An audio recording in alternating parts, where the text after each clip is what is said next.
ونصلي ونسلم على رسوله الكريم وعلى آله الطيبين وأصحابه الراشدين وذرياته أجمعين أما بعد فأعوذ بالله من الشيطان الرجيم بسم الله الرحمن الرحيم يا أيها الذين آمنوا اتقوا الله ولتنظر نفس ما قدمت لغد آمنت بالله صدق الله العظيم۔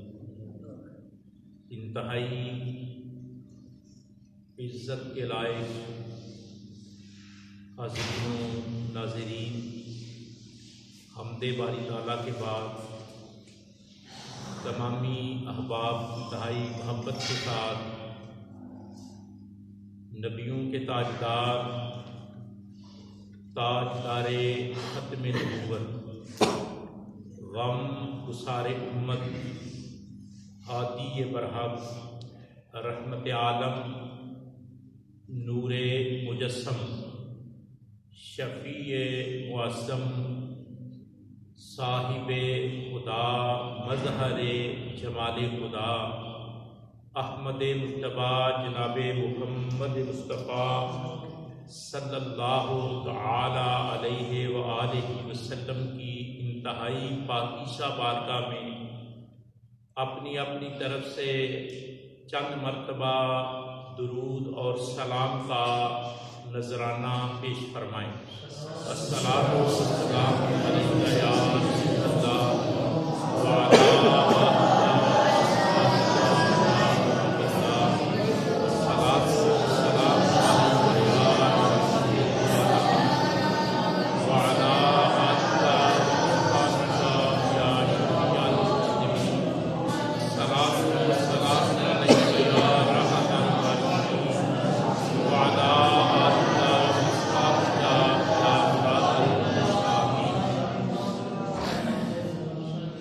حاضرین محترم،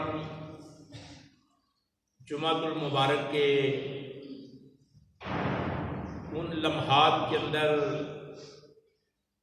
یہ ناچیز اور آپ احباب حاضر ہیں جن لمحات میں اللہ تعالیٰ غیر مشروط طور پر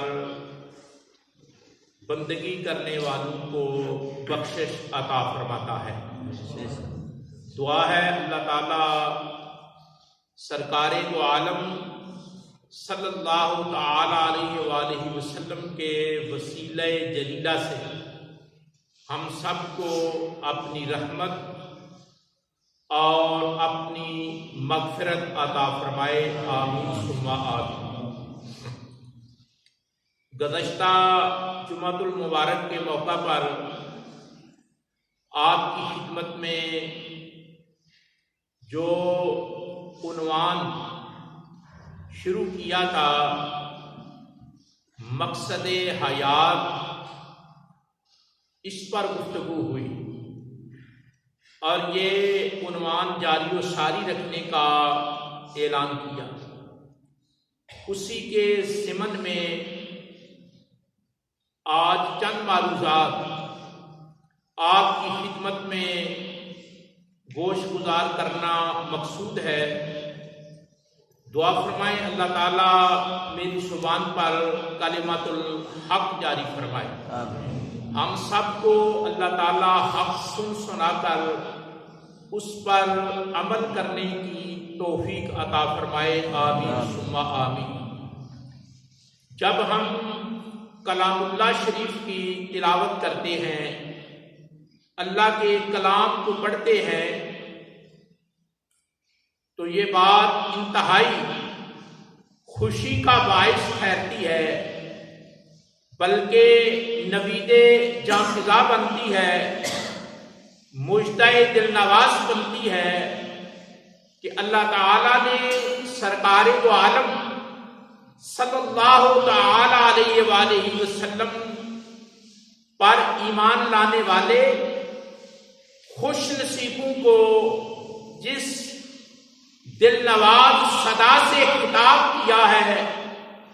جیسے ہی آدمی تھوڑے سے غور و فکر سے کام لیتا ہے، حقیقتوں کے سمندر میں غوطہ سن ہوتا ہے، تو یہ احساس، یہ جذبہ جنم لیتا ہے کہ میرے رب نے، جو رب العالمین ہے، جس کی وسعتوں کا یہ عالم ہے کہ وہ سارے جہانوں کا رب ہے، پالنے والا ہے، مرتبہ کمال تک پہنچانے والا ہے، جو احکم الحاکمین ہے، جو ارحم الراحمین ہے، جو نور السماوات والارض ہے، وہ میرا رب ہم کو ایمان والا کہہ کر پکارتا ہے۔ ہمارے اعمال نہیں ہیں اس قابل، ہمارے اسباب نہیں ہیں اس قابل، ہماری حیثیت، ہماری اہمیت، کوئی چیز بھی اس قابل نہیں کہ اتنے خوبصورت، اتنے بصیرت نواز، اتنے ایمان افروز کلمات سے اللہ ہمیں یاد فرمائے۔ لیکن اللہ ہمیں نہیں دیکھتا، ہمارے اعمال کو نہیں دیکھتا، اللہ ہماری طرف نہیں دیکھتا، اللہ یہ دیکھتا ہے کہ جس نے میرے رسول مکرم محبوب سی شان کا کلمہ پڑھ لیا ہے، اللہ اسے ایمان والا کہہ کر خطاب فرماتا ہے۔ اور تقریباً 88 مرتبہ اللہ تعالیٰ نے قرآن مجید میں یہ دل نواز صدا بلند فرمائی، یہ کلمات دہرائے، اور رسول اللہ صلی اللہ علیہ وسلم کے پیروکاروں کو یہ خوبصورت نغمہ ان کی نظروں اور ان کے کانوں کو نوازا۔ یا ایھا الذین آمنوا، اے ایمان والو۔ مفسرین فرماتے ہیں کہ جب آپ تلاوت کر رہے ہو، قرآن مجید پڑھنے کی سعادت آپ کو حاصل ہو، اللہ اکبر، وہ لمحے، وہ گھڑیاں، وہ ساعتیں، وہ لمحے کتنے ہمایوں اور فیروز بختی کا باعث ہوتے ہیں کہ جب بندہ اپنے رب کا کلام پڑھ رہا ہوتا۔ کبھی سوچئے کہ آدمی اللہ کا کلام پڑھ رہا ہے، انسان خدا کا کلام پڑھ رہا ہے، خوش بختی اور سعادت کا کمال ہے، انسان کا مقدر عروج پر ہوتا ہے کہ وہ خاکی ہو کر ساری کائنات کے رب کا کلام پڑھ رہا ہے۔ کبھی یہ کلمات آپ کی نظروں سے گزریں، آپ تلاوت کریں، اور یوں آپ کی نظروں کے سامنے یہ کلمات آئیں، یا ایھا الذین آمنوا۔ سوچا کرو کہ اس فہرست میں، اس لسٹ میں جو اللہ فرما رہا ہے اے ایمان والو، یہ بندہ ناچیز بھی حضور کا کلمہ پڑھنے کی وجہ سے شامل ہے۔ آگے حکم فرمایا، مفسرین فرماتے ہیں ہمکن گوش ہو جاؤ، دھیان پیدا کرو، توجہ پیدا کرو، دلچسپی پیدا کرو، اپنے دل کی رغبت، اپنی صلاحیتوں کا ارتکاز اس بات کی طرف کرو کہ مجھ انسان سے میرا رب بولنے لگا، میرا رب بولنے لگا، مجھے خطاب کرنے لگا ہے۔ فرمایا اتقوا اللہ، اللہ سے ڈرو، اتقوا اللہ، اللہ سے ڈرو۔ 33 مرتبہ یہ کلمات قرآن مجید میں دہرائے گئے، اتقوا اللہ، اللہ سے ڈرو، اللہ کا ڈر پیدا کرو۔ یہاں قابل غور نقطہ ہے، بڑی توجہ چاہوں گا کہ ڈرنے کا مطلب کیا ہے، اللہ سے ڈرنے کا مطلب کیا ہے، اللہ سے اتقوا اللہ، اللہ بار بار فرماتا ہے مجھ سے ڈرو۔ ڈرنے کا مطلب کیا ہے؟ کیا ڈرنے کا یہ مطلب ہے کہ اپنے اندر وحشت پیدا کرو؟ کیا یہ ڈرنے کا مطلب ہے کہ حراست پیدا کرو؟ کیا یہ مطلب ہے کہ سہم جاؤ؟ کیا یہ مطلب ہے کہ اپنے آپ کو گھٹن کا شکار کر لو؟ نہیں نہیں، ایسا ڈرنے کا کوئی مطلب نہیں۔ اللہ سے ڈرنے کا مطلب علماء نے، صاحبان دانش نے، قرآن فہمی رکھنے والوں نے، اور اللہ کے رسول کی تعلیمات کے مزاج کو سمجھنے والوں نے یوں بیان کیا ہے۔ فرمایا اتقوا اللہ، اللہ سے ڈرنے کا جو مطلب ہے وہ یہ ہے کہ وہ تمہارا مالک ہے، خالق ہے، پروردگار ہے، تمہیں زندگی اور موت دینے والا ہے۔ ڈرنے کا مطلب یہ ہے کہ ڈرو اس بات کا، ڈر اس بات کا پیدا کرو، خیال اس بات کا رہے کہ جس نے مجھے پیدا کیا ہے، جس نے مجھے بنایا ہے، جو میرا خالق ہے، جو میرا مالک ہے، جو مجھے طرح طرح کی نعمتیں عطا کرتا ہے، کہیں وہ ذات مجھ سے ناراض نہ ہو جائے۔ یہ مطلب ہے اللہ سے ڈرنے کا، کہ اللہ ناراض نہ ہو جائے۔ اللہ کی ناراضگی سے ڈرنا یہ قطعی مطلب نہیں کہ آپ اپنی صلاحیتوں کو مفلوج کر لیں، یہ قطعی مطلب نہیں کہ آپ اپنے اوپر کوئی ایسا ڈر غالب کر لیں کہ آپ کی استعداد، آپ کی کیپیسٹی، آپ کی صلاحیتیں، آپ کے سوچنے کے رنگ، آپ کی زندگی کی بہاریں مفلوج ہو جائیں، بلکہ مطلب یہ ہے، اللہ سے ڈرنے کا مطلب یہ ہے کہ آپ کو ایک فکر، ایک سوچ پیدا ہو جائے، اور وہ سوچ یہ ہے کہ جس رب نے مجھے بنایا ہے، جو میری زندگی کا مالک ہے اور جس کے فیصلوں پر میرا سارا انحصار ہے، وہ مالک کسی لمحے مجھ سے ناراض نہ ہو۔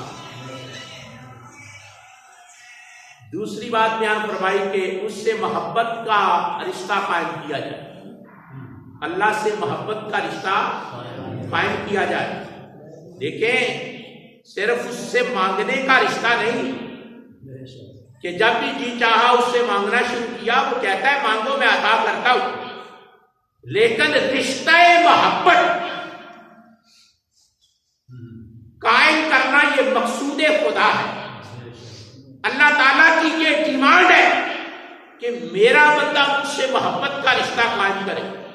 قرآن مجید میں فرمایا فَالَّذِينَ آمَنُوا أَشَدُّ حُبًّا لِلَّهِ، جسے ایمان کا خزانہ مل جائے اس کی یہ ذمہ داری ہے کہ وہ سب سے بڑھ کر اپنے رب سے محبت کرے۔ یعنی اللہ ہم سے اپنی محبت کی ڈیمانڈ کرتا ہے۔ فرمایا والذین آمنوا، جنہیں ایمان میسر آئے، اشد حبا للہ، فرمایا وہ سب سے بڑھ کر اپنے اللہ سے پیار کریں۔ تو اللہ سے ڈرنے کا مطلب ایک تو یہ ہے کہ آپ یہ فکر پیدا کریں کہ میرا اللہ مجھ سے ناراض نہ ہو، دوسرا اپنے رب سے محبت کا تعلق پیدا کریں۔ میں ایک مثال دیتا ہوں، آپ سمجھنے کی کوشش کریں۔ ماں کو بچے سے کتنا پیار ہوتا ہے؟ بولیے، یہ آپ سب کا تجربہ ہے، سب اس تجربے سے گزرے ہو کہ ماں بچے سے کتنا پیار کرتی ہے۔ ہر کوئی کہے گا میری ماں مجھ سے بڑھ کر پیار کرتی ہے۔ ہر انسان نے اپنی ماں کے پیار، محبت کے جذبات کو دیکھا ہے۔ ماں نے انسان بنایا نہیں ہے،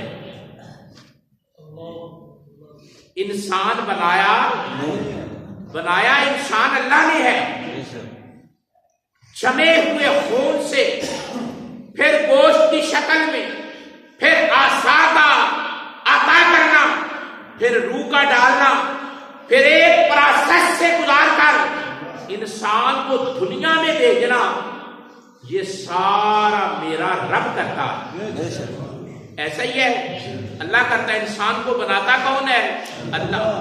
سارا نظام اللہ کرتا ہے۔ ماں صرف اللہ کے بنائے ہوئے انسان کو جنم دیتی ہے، تو جنم دینے والی ہستی اولاد سے کمال کرنے کی محبت کرتی ہے، انتہا کی محبت کرتی ہے۔ اگر ماں اس قدر محبت کرتی ہے، جس نے صرف اولاد کو چھنا ہے، تو جس نے انسان کو بنایا ہے وہ اپنے بندوں سے کتنا پیار کرتا ہے۔ یہ تھوڑی دیر کے لیے سوچئے کہ ایک ماں صرف عمل سے گزری ہے، خالق نہیں ہے، بنانے والی نہیں ہے، ایک عمل کی حصے دار بنی ہے۔ اللہ نے ایک عمل کے حصے میں اس کو شامل کیا ہے، تو وہ اپنے بچے سے اتنا پیار کرتی ہے کہ انسان کی عقل، انسان کے پیمانے انسان کی سوچ سے ماورا ہے، تو جس نے اپنے قدرت کے ہاتھوں سے انسان کو اپنا شاہکار بنایا ہے، پھر وہ انسان کتنا انسان سے وہ پیار کرتا ہے، محبت کرتا ہے۔ حکم دیا والذین آمنوا اشد حبا للہ، اے ایمان والو تمہارا حق بنتا ہے کہ میں تمہارا رب ہوں، میں تمہارا اللہ ہوں، مجھ سے سب سے بڑھ کر محبت کرو۔ رشتہ محبت پیدا کرنا، تو جس سے محبت ہوتی ہے نا اس کی ہر بات ماننے کو جی چاہتا ہے، ایسا ہی ہے۔ جس سے محبت ہوتی ہے، یہ دیکھیں ہمارے چھوٹے چھوٹے تعلقات ہوتے ہیں، دوستیاں ہوتی ہیں، رشتے ہوتے ہیں، برادریاں ہوتی ہیں، ساتھ سلام دعا ہوتی ہے، ہم ان کو کتنے خوبصورت لہجے سے نبھاتے ہیں، کتنی محبتوں کا اظہار کرتے ہیں، آپس میں کیسے کیسے تبادلے کرتے ہیں، محبت بھرے انداز، محبت بھرے تحفے، محبت بھری یادیں، محبت بھری مبارکیں، یہ ساری چیزیں ہم اپنے رشتوں کو نبھانے میں محبت سے کرتے ہیں۔ تو جو ذات رشتوں کو تقدس عطا کرنے والی ہے، جو انسان کی خالق اور مالک ہے، اس کا زیادہ حق بنتا ہے کہ ہم اپنے رب سے رشتہ محبت قائم کریں۔ ویسے کبھی کبھی رکیے اور رک کر سوچیں کہ ہم نے اللہ سے رشتہ محبت قائم کیا ہے؟ کیا کبھی اس کو محبت سے پکارا ہی ہے؟ کبھی اس کے ناموں کو اس طرح تلاوت کیا ہو کہ محبت جھلکتی ہو، تعلق جھلکتا ہو، اور ایک ٹھہراؤ کے ساتھ محسوس ہو کہ یہ بندہ اپنے رب سے محبت کرتا ہے؟ کبھی نام اس طرح لیا ہو؟ اللہ قرآن مجید میں خود بیان فرماتا ہے، بڑی توجہ طلب بات ہے۔ اللہ فرماتا ہے جس طرح تم اپنے باپ اور دادا کو یاد کرتے ہو، اپنی ماں اور ابا کو یاد کرتے ہو، اللہ فرماتا ہے اس لیول پہ آ کر تو مجھے یاد کرو۔ یعنی وہ لیول جو تمہارا اپنی اماں کو یاد کرنے کا ہے، اپنے ابا کو یاد کرنے کا ہے، اپنے آبا کو، اپنے اسلاف کو یاد کرنے کا ہے، اللہ فرماتا ہے چلو اس لیول پہ آ کر تو مجھے یاد کرو نا۔ اس مطلب کیا ہے کہ تمہارے یاد کرنے سے محبت ٹپکتی ہو، تم اللہ کو یاد کرو، اللہ کا نام لو، اللہ کی ذات کو بیان کرو، اللہ کی صفات کو بیان کرو۔ اللہ کی منشا یہ ہے کہ میرے بندے کے لہجے سے محبت ظاہر ہو۔ کتنی زندگیاں گزر گئیں، کبھی خدا کا نام لیتے ہوئے لہجے میں محبت آئی، کبھی خدا کو پکارتے ہوئے جہان محبت آباد ہوا، کبھی اللہ کا نام لیتے ہوئے، اس کے سامنے ہاتھ پھیلاتے ہوئے، اس سے مانگتے ہوئے، اس کو اپنے دکھ شیئر کرتے ہوئے کبھی یہ محسوس ہوا ہو کہ بندہ خدا سے محبت کرتا ہے۔ اللہ فرماتا ہے جس نے میرے محبوب کا کلمہ پڑھا ہے نا، اس سے میں ضرور مطالبہ کرتا ہوں، کوئی اور محبت مجھے دے یا نہ دے، جس نے میرے محبوب کا کلمہ پڑھا ہے میں اس سے محبت کا مطالبہ کرتا ہوں، اس سے محبت کا مطالبہ۔ فرمایا یا ایھا الذین آمنوا، اے ایمان والو اتقوا اللہ، اللہ سے ڈرو۔ اللہ سے ڈرنے کا یہ مطلب نہیں کہ تم سہم جاؤ، اللہ سے ڈرنے کا یہ مطلب نہیں جس طرح تم کسی تھانے دار سے ڈرتے ہو اس طرح ڈرو۔ اللہ سے ڈرنے کا مطلب یہ نہیں کہ جس طرح تم کسی شریک سے ڈرتے ہو اس طرح ڈرو۔ اللہ سے ڈرنے کا مطلب یہ ہے کہ تمہارا ذہن، تمہاری جو ہے زندگی کے آغاز میں محسوس کرے کہ وہ میرا خالق جو ہے وہ مجھ سے کہیں ناراض نہ ہو، مجھ سے کہیں۔ اچھا ٹھہر کر بات کر لیتے ہیں کیونکہ یہ ہمارے سیکھنے کا پروگرام ہوتا ہے۔ بتاؤ کہ یہ لیول کبھی زندگی میں آیا؟ یار یہ سیکھنے والی باتیں اپنی زندگی کی سیرت میں اتارنے والی باتیں ہیں۔ ان باتوں پہ غور کرنا ہے کہ میں نے اللہ سے محبت کا تعلق بھی قائم کیا ہے، میرے ایمان کا یہ تقاضا ہے کہ محبت کا تعلق قائم ہو.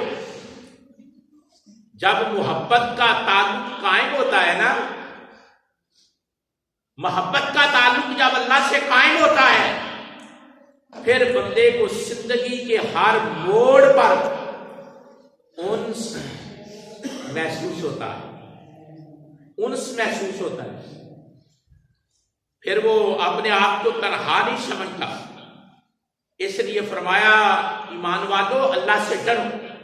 یہ میں بات خصوصاً عرض کرنا چاہتا ہوں کہ اللہ کے ڈر کے بارے میں آپ کا کانسیپٹ، آپ کا تصور، آپ کا عقیدہ، آپ کی سوچ کلیئر ہونی چاہیے کہ جو بار بار میرا اللہ کہتا ہے نا کہ مجھ سے ڈرو، ڈرنے کا مطلب یہ نہیں ہے کہ سہم جاؤ، لک چھپ جاؤ.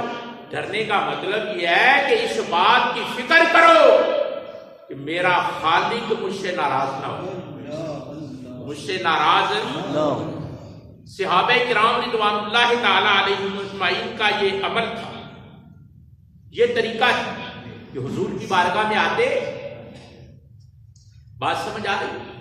حضور کی بارگاہ میں صحابہ کرام رضوان اللہ تعالی علیہم اجمعین آتے اور آ کر عرض کرتے یا رسول اللہ صلی اللہ علیہ وسلم ہمیں کوئی وصیت کریں، کوئی اچھی بات سمجھائیں جس بات کی وجہ سے ہماری زندگی رونق سے مالا مال ہو جائے، اطمینان سے بھر جائے، اعتماد کی ہوا چلے. ہمیں کبھی یہ فکر لاحق نہیں ہوئی کہ ہماری زندگی میں اعتماد آئے، یقین آئے، خوشگواری آئے، اطمینان آئے. ہم تو زندگی کے اور ہی چکر چلا کر جی رہے ہیں. سیرت کی کتب پڑھنے سے یہ بات سامنے آتی ہے کہ صحابہ کرام حضور کی خدمت میں آ کر یہ سوال کرتے یا رسول اللہ زندگی میں اطمینان نہیں، اعتماد نہیں، زندگی یقین کے حسن سے خالی ہے، زندگی میں رنگ و نور نہیں ہے، صبغت اللہ کا رنگ نظر نہیں آتا. تو حضور کیا فرماتے؟ آپ میں سے کسی نے تجربہ کیا ہو کہ کسی کے پاس بیٹھ کر کہا ہو یار زندگی پھیکی پھیکی ہے، زندگی اعتماد سے خالی ہے، ڈگمگایا رہتا ہو، تذبذب کا شکار رہتا ہو، نہ سوچ میں اعتماد ہے، نہ عقیدے میں اعتماد ہے، نہ عمل میں اعتماد ہے. کسی کو ہم راس بنایا، کسی صالح مومن کو، کسی شیخ طریقت کو، کسی عالم کو، کسی صاحب فراست کو، کسی دانا کو، کسی صاحب حکمت کو ہم راز بنایا نہیں. ہم خود عقل کامل کے دعوے دار ہیں. سب سے بڑا فطور یہ ہے کہ آدمی عقل کل کا دعویٰ کرے اور یہ کہے کہ مجھ سے بڑھ کر کوئی شانہ نہیں، مجھ سے بڑھ کر کوئی دانا نہیں. سب سے بڑا فطور یہ ہے کہ آدمی اپنے آپ کو پرفیکٹ سمجھنے لگے. صحابہ کرام کا یہ وتیرہ تھا. حضور کی بارگاہ میں حاضر ہوتے، عرض کرتے یا رسول اللہ زندگی پھیکی ہے، بہار عطا فرما دے، رونق عطا فرما دے، نور اور سرور اور سرود عطا فرما دے. اللہ اکبر. رحمت عالم صلی اللہ علیہ وسلم کیا ارشاد فرماتے اوصیکم بتقوی اللہ. ایک ہی راستہ ہے جس سے زندگی مطمئن ہوتی ہے، وہ راستہ یہ ہے کہ اپنے رب سے محبت کا تعلق قائم کرو.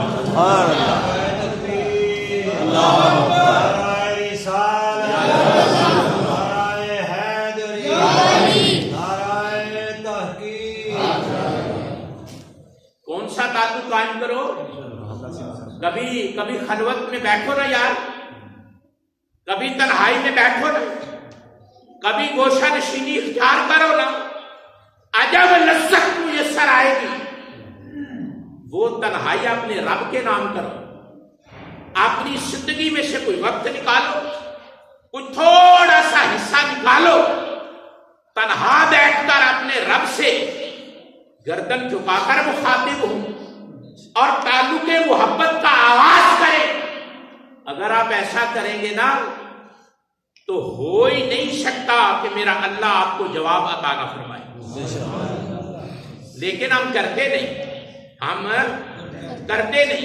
یہ پریکٹس کم ہے سوسائٹی میں, یہ مشق کم ہے, جبکہ یہ ایسی مشق ہے, ایسی پریکٹس ہے, ایسا بہیو ہے کہ جو آدمی بھی تنہائی میں بیٹھ کر اپنی سادہ صبح میں, اپنے ٹھیٹھ لہجے میں اپنے رب سے اپنی محبت کا اظہار کرتا ہے, میرا رب سے اپنا قرب بھی عطا کرتا ہے, اپنی نصرت اور تائید بھی عطا فرماتا ہے. قرب بھی عطا فرماتا ہے اور نصرت اور تائید بھی عطا فرماتا ہے.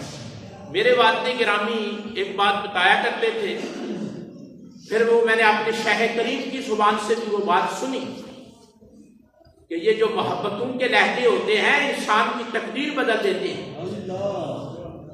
ہمارے تعلقات جو اللہ اور اللہ کے رسول سے ہیں, اس کو ہم رسمی لیول پہ لیتے ہیں, فارمل لیول پہ لیتے ہیں. کبھی محبت کے لیول پہ اپنے شیخ سے اپنا تعلق قائم کریں, اپنے رسول سے محبت کا تعلق قائم کریں, اپنے اللہ سے. اور میں تو یہاں تک کہتا ہوں کہ ماں اور باپ کو رشتہ سمجھ کر نہیں, کبھی جہان محبت میں اتر کر دیکھیں, پھر دیکھیں کہ ولایت کا فیض آپ کو کس طرح نصیب ہوتا ہے. اپنے باپ کو کبھی محبت کی نظر سے رشتہ قائم کرو, باپ سمجھ کر نہیں, رشتہ محبت نبھا کر ماں سے رشتہ محبت قائم کرو, پھر دیکھو مصدر کیسا پھوٹتا ہے, منبع کیسے ظاہر ہوتا ہے, پھر خدا کس طرح خیر یاب کرتا ہے. ہم رشتوں میں محبت پیدا نہیں کرتے, رسم پیدا کرتے ہیں. یہ کھوکھلا پن, یہ پھیکا پن رسموں کی وجہ سے ہے, محبتوں کی وجہ سے حسن آتا ہے, چاشنی آتی ہے, حلاوت آتی ہے. ایک بڑے معروف بزرگ گزرے جن کی بات عرض کرنے لگا ہوں, حضرت خواجہ اللہ بخش توسوی رحمت اللہ تعالی. یہ تصوف کی دنیا سے تعلق رکھنے والے لوگ جانتے ہیں کہ حضرت خواجہ اللہ بخش توسوی رحمت اللہ تعالی علیہ کا مقام و مرتبہ ایک دور میں شمار کیا گیا تھا 7 بندوں کو, ان میں ایک بندے خواجہ اللہ بخش توسوی بھی تھے. ہر عہد میں حضور داتا گنج بخش نے بندوں کو شمار کیا ہے 365 کہا. آج سے پونے 10 صدیاں پہلے بندے گنے, آپ نے فرمایا 365 نظر آئے جنہوں نے اپنے اللہ سے جہان محبت پیدا کر رکھا. ہر دور میں ہوتا ہے. جس دور میں خواجہ اللہ بخش توسوی رحمت اللہ تعالی علیہ گزرے ہیں, 7 بندے تھے جن پر لوگ نازاں تھے کہ ہر لحاظ سے فٹ نظر آتے تھے, اپروچ کے لحاظ سے, فیض کے لحاظ سے, دانائی کے لحاظ سے, دانش کے لحاظ سے, بصیرت کے لحاظ سے, ابلاغ کے لحاظ سے, نفاذ کے لحاظ سے کوئی ایک شعبہ زندگی خالی نہیں تھا جس شعبے میں وہ کامل نظر نہ آتے ہوں. حضرت خواجہ اللہ بخش توسوی رحمت اللہ تعالی علیہ کا شمار بھی ان بندوں میں تھا. تو وہ کسی گاؤں میں آئے, تشریف لائے کسی گاؤں میں اپنے مریدین کے پاس. تو لوگ انہیں ملنے جا رہے تھے. تو ایک چرواہا اپنے ریوڑ کو لے کر نگہبانی کر رہا ہے. تو چوک در چوک لوگ محبت سے گزرتے, اور اس چرواہا اسی گاؤں کا تھا جہاں سے لوگ گزر رہے تھے, اور وہ وادی میں بکریاں لے کر کھڑا تھا. تو جب لوگ گزرتے وہ پوچھتا کہ جانے والوں بتاؤ تو صحیح کہاں جا رہے ہیں. تو بتایا جاتا کہ اللہ کا دوست, اللہ کا ایک برگزیدہ بندہ, خدا کی قرب کا حامل, اور جس کی زندگی کا حاصل محبت خدا ہے, وہ یہ 7 والے گاؤں میں آیا ہوا ہے, اسے ملنے جا رہے ہیں. تو اس کے دل میں اشتیاق, محبت, ایک بڑک, ایک شعلہ, ایک لگن, ایک چھبن پیدا ہوئی. تو کہا جانا ہے. تو کہنے لگا ہاں چلتا ہوں, لیکن ایک شرط پر. ایک شرط پر. کہا وہ شرط کیا ہے؟ کہا شرط یہ ہے کہ اتنی بڑی ہستی آئی ہوئی ہے اور آپ لوگ ان کے مرید ہیں، آپ جا رہے ہیں، میں تو بیچارہ سادہ سا آدمی ہوں، آتا بھی کچھ نہیں، پلے گن بھی کچھ نہیں، بکریاں جو ہے لے کر نگہبانی کرتا رہتا ہوں، تو آپ میں سے کوئی وعدہ کرے کہ اس شیخ کو جا کر بتایا جائے گا، اس کا نام جو تھا نا وہ مشہور تھا گانو، کہ گانو بھی آیا ہوا ہے، کوئی کہے گا؟ تو کسی آدمی نے، معزز آدمی نے حامی بھر لی، اس نے کہا ہاں آپ یاد چلیں، اللہ کے دوست آئے ہیں، جا کر ملے، میں کہوں گا کہ گانو آیا ہوا ہے۔ جب وہاں پہنچے، جا کر حضرت خواجہ اعلیٰ بخش تونسوی رحمۃ اللہ تعالیٰ علیہ کو ملے، تو جو جاننے والے پرانے مرید تھے ان کا تعارف ہوا، جی حاجی صاحب کیا حال ہے، صوفی صاحب کیا حال ہے، جناب یہ قاری صاحب کیا حال ہے، تبادلہ ہوا۔ تو گانو تو چپ سادے بیٹھا تھا، وہ تو نیا تھا نا، تھا بھی سادہ۔ تو اس آدمی نے کھڑے ہو کر عرض کی، حضرت یہ ہمارے گاؤں کا آدمی ہے، بکریاں پالتا ہے، ریوڑ لے کر باہر جاتا ہے، نگہبانی کرتا ہے، آج یہ آیا ہے، اس کا نام گانو ہے، تو ذرا شفقت کی نظر، کرم کی نظر، عطا کی نظر، وفا کی نظر اس پر بھی کیجیے۔ تو وہ بزرگ جو اللہ والے ہوتے ہیں تو وہ تو ایک کامن سینس میں، کامن جہان میں رہتے ہیں، انہیں امیر اور غریب سے کوئی غرض نہیں ہوتی، انہیں کسی جیب کی غرض سے کوئی غرض نہیں ہوتی، وہ جانے محبت کے مسافر ہوتے ہیں، انسانیت نواز ہوتے ہیں، ہمدردی، غمخواری، ایثار، مساوات، یہ صلاحیتیں ان کی صحبت سے پوچھتی ہیں۔ فرمانے لگے کوئی بات نہیں، سے لائیں۔ اس کا حال پوچھا، اللہ اکبر، تو اس کو کہا اچھا بکریاں رکھی ہوئی ہیں، بکریاں پالتے ہو؟ کہا جی اسی جہان سے تعلق ہے۔ فرمانے لگے بزرگ اچھا ایسا کرو، تمہاری طبیعت میں سادگی ہے تو میں تمہیں ایک سبق دیتا ہوں، وہ بس سادہ سا سبق ہے، اسے یاد کرنا۔ وہ سبق یہ دیا کہ سارا سال، اگلے سال تک آپ نے صرف یہ کہنا ہے کہ خواجہ اللہ بخش مجھے مرید بنا، خواجہ اللہ بخش مجھے مرید۔ یہ التجا، یہ طلب، یہ بڑھت یہ پیدا کرنی ہے، طلب، ایک سال صرف مرید بننے کی طلب کو پکارنا ہے۔ تو گانو آیا اور آ کر ناسا ناسا، کشاں کشاں، محبت سے، پیار سے بتایا ہوا سب، اور وہ جو شفقت وہاں سے ملی تھی، محبت وہاں سے ملی تھی، اور اس کے نور کے ہاتھے میں رہتے ہوئے، حالے میں رہتے ہوئے یاد کرتا رہا۔ تھوڑا عرصہ گزرا نا تو صوفی صاحب وہ سبق بھول گیا اور اس نے یہ کہنا شروع کر دیا کہ خواجہ اللہ بخش مجھے پیر بنا۔ کیا کہا تو کہا مرید بنا، تو وہ اس نے کہنا شروع کر دیا۔ سال کے بعد جب آئے، پھر لوگ گئے، پھر ملے تو پوچھا ہاں بھائی گانو بتا نا، تو اس نے کہا جی سبق یاد ہے۔ بڑی بات ہے اگر کوئی اپنے شیخ کا سبق یاد کرے، ہم سبق یاد نہیں کرتے، ہم اور چکروں میں ہیں، ہم ریڈی میڈ کاموں کی چکر میں ہیں۔ بڑی بات ہوتی ہے شیخ کا بتایا ہوا کوئی سبق یاد کرے۔ تو گانو بڑی جرأت سے کھڑا ہوا، جسے سبق یاد ہوتا ہے اس کے انداز جدا ہوتے ہیں، جسے سبق آتا ہے اس کے انداز انوکھے ہوتے ہیں، المیلا رنگ اور ڈھنگ ہوتے ہیں، کرینے بدلتے ہیں، سریقے بدلتے ہیں، ادائیں بدلتی ہیں، انداز بدلتے ہیں۔ وہ سادہ سا آدمی بکریاں پالنے والا کھڑا ہوا، کہا حضرت سبق یاد ہے؟ فرمایا بتاؤ کیا یاد ہے؟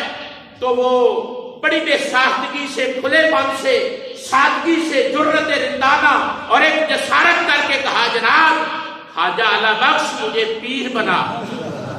تو وہ جو ساری محفل کی نا وہ زعفراں بن گئی، کھل اٹھی کہ سبق کیا تھا اور سنا کیا رہا ہے، لیکن اس کی محبت، یہ بات، یہ نکتہ ہے، اس کی محبت، اس کی لگن، اس کی صداقت، اس کی طلب، اس کی سوچ، اس کا نکھار اور اس کا صدق اور اس کی صفا اس قابل تھی۔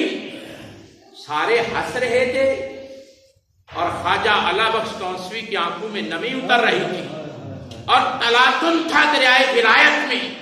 آپ فرمانے لگے یار نہ ہنسو نہ ہنسو، جو اس نے کہا ہے وہ میں نے کر دیا، جو اس نے کہا ہے وہ میں نے کر دیا ہے۔ اب آگے سننا، تو وہ سارے کہنے لگے گانو، ہر کوئی پسر پسر کرتا جی گانو، یعنی پیر بن گیا ہے گانو، یار اس کو گانو۔